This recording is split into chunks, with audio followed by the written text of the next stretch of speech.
What words come to your mind when you hear the word mental health? Crazy? Insane? Dangerous? Or even mad? Why might you have thought of these words?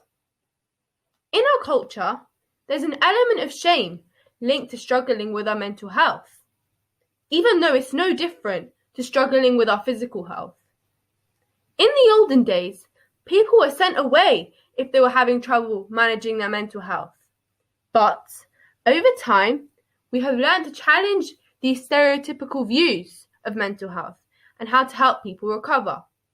However, there still remains of this attitude in our culture today, which is why some people still feel uncomfortable talking openly about mental health. Another reason for this stigma is social media.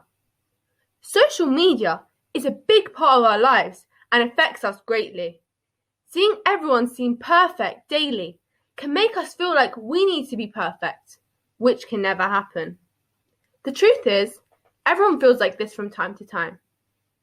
So let's not judge others who are going through thoughts and feelings that are hard to deal with, because everybody experiences this at points in their lives, me included. The truth is, we all have the power to change the negative aspects of our culture. Will you help break the stigma and talk about mental health by sharing this video?